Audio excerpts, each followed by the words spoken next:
Hello everyone and welcome. In this video we're talking new Porsche 911 GT3 and more specifically diving into the details of its glorious 4.0 liter naturally aspirated boxer 6-cylinder engine.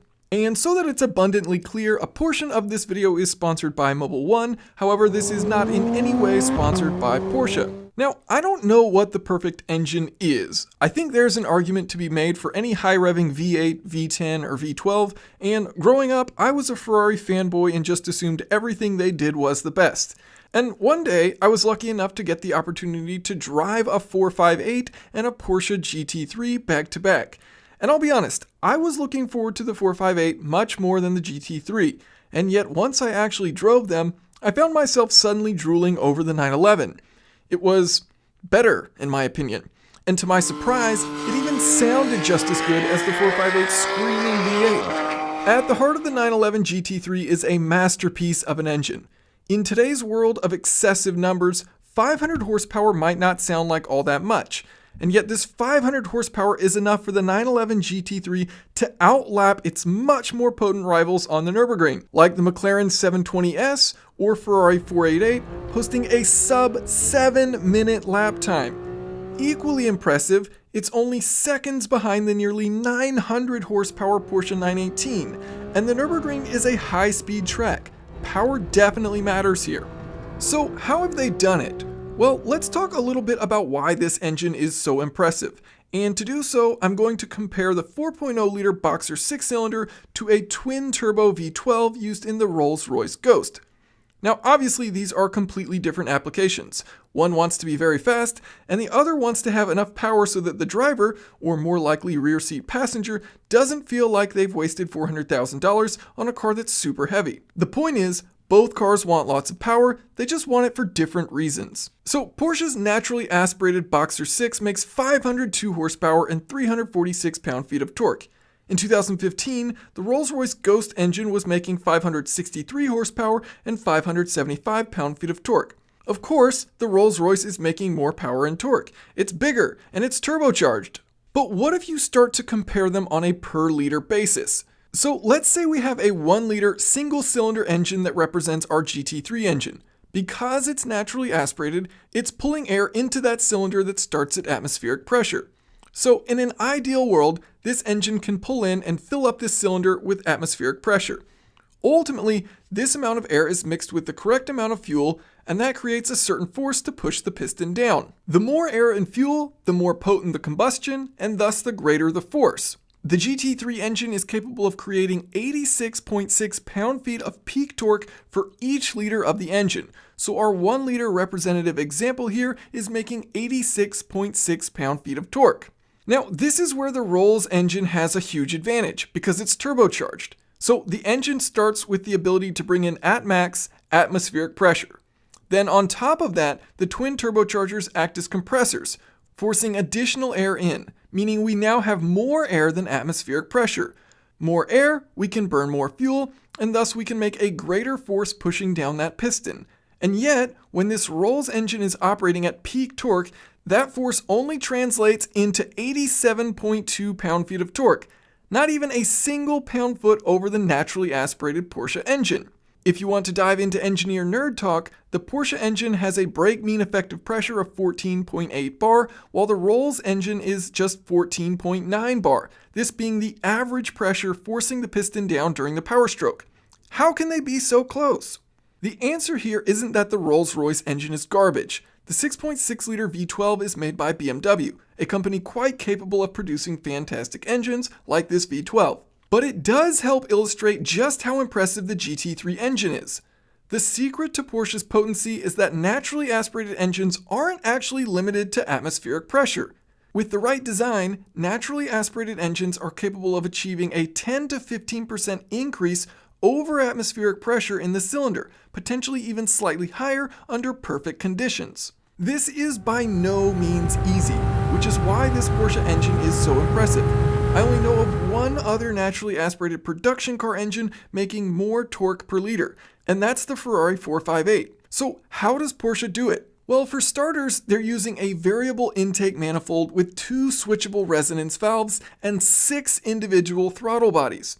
When an intake valve opens, the low pressure within the cylinder creates a suction wave traveling back through the intake runner, which can be reflected back as a high pressure wave.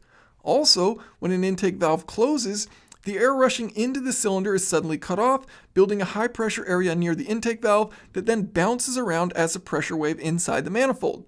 If you were to take a single point on an intake manifold and measure the pressure, you'd find the pressure wasn't perfectly constant, but has some fluctuation as the pressure waves bounce around inside the manifold.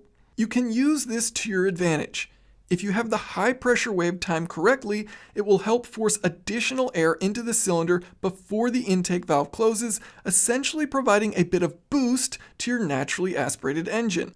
With a boxer engine, you can have pressure waves bounce back and forth between the cylinders, helping each other out. Now, the problem is this will only be optimized for certain engine speeds, or RPM. Here's where Porsche's solution comes in. They have two resonance valves to manipulate the resonance frequency of the intake system so they can optimize for different RPM.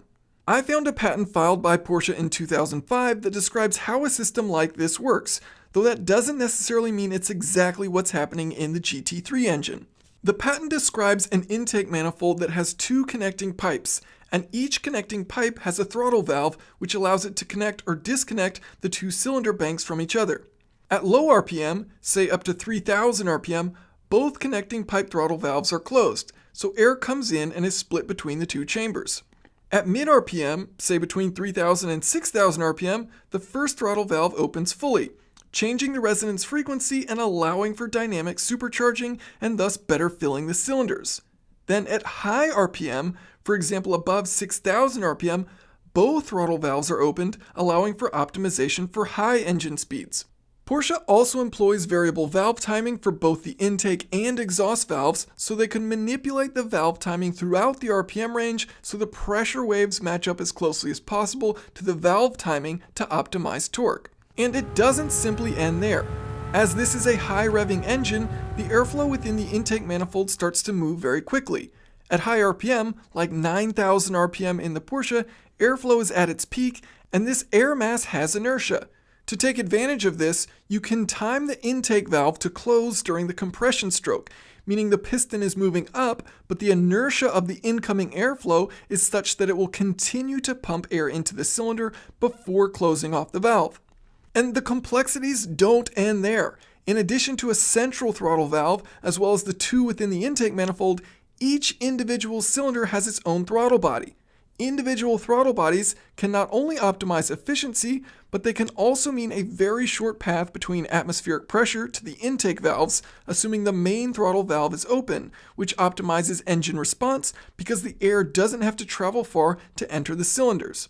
Now, I mentioned 9000 RPM, and while there are a few exceptions, this is among the highest RPM you'll see used in production car engines. Porsche uses a very wide bore with a relatively short stroke to allow for the high engine speed. The wide bore means they can use big intake valves, so airflow is no problem at 9000 RPM. A fun example, the Audi R8 V10 actually has pistons that move faster than the Porsche pistons, I believe the fastest of any production car engine, and yet the Porsche engine is actually able to rev higher, an additional 300 RPM over the Audi, thanks to using a shorter stroke. To further ensure that the timing and robustness of the valve train is optimized for high RPM use, instead of today's commonly used hydraulic lifters, Porsche actually uses rigid mounted lifters, technology that is often more commonly used in racing where engine RPM is so high and the valve clearance is set manually using shims. So you're wondering, wait a minute, I now have to manually adjust my valves again? According to Porsche, nope. The valve clearance is set at the factory with shims, and it's designed to last the life of the engine. How can it last so long? The rocker arms have a diamond-like carbon coating, providing an outer layer that is, as the name implies, a bit diamond-like. It's very hard, very wear-resistant, and very slick, and of course even more so once coated in oil. Speaking of oil, engines that are revving to 9000 RPM with high G-forces from cornering, like you might experience on a track, need to make sure oil is circulating regardless of what the car is doing. That's why the engine comes with a dry sump oil system with 7 scavenge pumps, meaning 7 areas of the engine it can pick up oil from. What kind of oil? Well, a quick shout out to my partners at Mobile One. They've been a great supporter and sponsor of Engineering Explained, and Mobile One comes factory filled in the new Porsche 911 GT3. In fact, more than 1 million Porsches have come factory filled with Mobile One over the last 25 years. Mobile One is protecting that engine whether it's sitting in traffic in Los Angeles or setting sub 7-minute lap times at the Nürburgring. And on that lap time, it's genuinely mind-blowing. There's only one production car, and there should be a serious asterisk next to the word production there, that has less power than the GT3 and a faster ring lap time, and that's the Radical SR8, an open cockpit car developed obviously for track use. And while the Porsche has about a 50 horsepower advantage, it's also nearly double the weight of the Radical, and yet has a lap time several seconds behind. I wouldn't exactly call the Radical SR8 a production car, and thus you're looking at what is possibly the fastest production car around the ring with 500 horsepower or less. Weight is kept down to just 3,126 pounds, or about 1,400 kilograms, even though the car is 1.9 inches wider than the standard 911. This is thanks in part to a hood and rear wing made of carbon fiber reinforced plastic, lightweight, noise-insulated glass, and titanium engine components. And great news for the elitist manual snobs like myself and many who watch this channel, not only is there a 7-speed ultra-fast dual-clutch transmission, Porsche's PDK, but they are also offering an optional 6-speed manual transmission. How beautiful, something that is nearly extinct among cars in this price range. So yes, there's still a car worthy of the aspirational high schooler's bedroom wall, or okay, fine, esteemed and mature adults such as myself that are capable of recognizing the fine art that is manual driving. Who am I kidding? I daily an electric car because I'm a loser, but I do quite appreciate companies still willing to pump out manual transmissions, whether it's a track-focused Porsche 911 or true enthusiast's wildest dream car like my Subaru Crosstrek. Wait, maybe I really am a loser. The handling of the GT3 is improved thanks to a multi-link rear suspension and double wishbone front suspension, and none of these parts are carryover from the standard 911. Of course, there's no grip without tires, and the GT3 now offers optional Michelin Cup 2R tires, basically a street-legal track tire, and the sub 7-minute ring time was also set using Cup 2Rs. The final element of grip, the GT3 comes with manually adjustable aerodynamic elements, significantly improving downforce. Even in the normal, street use setting, downforce is up 50% over the previous GT3, and in the track position applied both front and rear, downforce is increased by 150%. Anyways, I'm going to go back to my supercharged MX-5 and continuing to tell myself that it's just as fun, while occasionally looking at that bedroom poster of the new GT3 with concealed envy. What an incredible machine. Thank you all so much for watching, and if you have any questions or comments, feel free to leave them below.